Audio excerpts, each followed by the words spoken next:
Сәлеметсіздер ме, 5-ші сынып оқушылары. Бүгін біз 3-ші тоқсанның 3-ші БЖБ-сы жиын тақырыбындағы жиынтық бағалау есептерін талдайтын боламыз.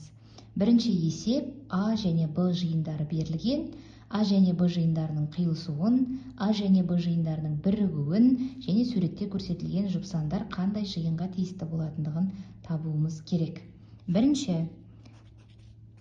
А және Б жиындарының қиылысуы. Мінекей, екі жиын қиылысқан кезде оларға ортақ элементтер қандай? Сол элементтерді жазамыз. 9 және 7. Келесі, А және Б жиындарының бірігуін табамыз. Яғни екі жиынның біреуіне, ең болмағанда біреуіне тиісті болатын болса, сол элементтер А және Б жиынының бірігуіне жатады. 1, 3, 5, 7, 9, 6, 8, 10. Мінекей, барлық элементтерін жазып шықтық. Келесі, С. Суретте көрсетілген жұпсандар қандай жиынға тиісті?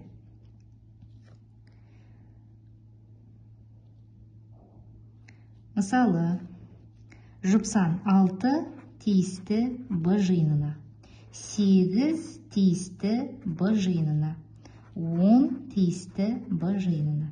2 мен 4 тиісті емес А-ға, 2 тиісті емес Б-ға, 4 тиісті емес А-ға, 4 тиісті емес Б-ға деп берулеріңізге болады.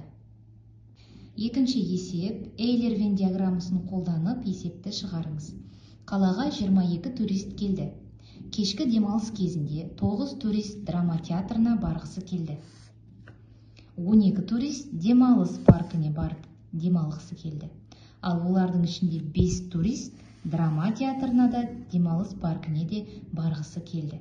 Қалғандары стадионға барып футбол ойынын көргісі келеді. Неше турист стадионға барып футбол ойынын көргісі келді? Яғни бізде 3 жиын берілген. Бірінші жиынымыз кешкі демалыс кезінде драма театры және парк, үшіншісі футбол. 9 турист драма театрына барғысы келді. 12 турист демалыс паркіне барғысы келді. Қалғаны футбол дегендіктен қалғанын қалай табамыз? Барлығы 22 болса,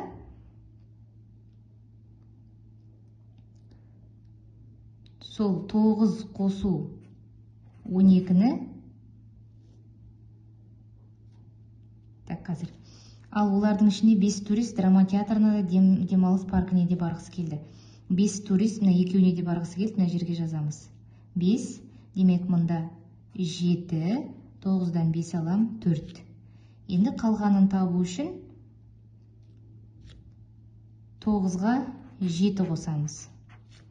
Тең болады, 22-ден 16-ны азайтамын, 6. Қалғаны стадионға барып футбол көргісі келді. 6-ауы.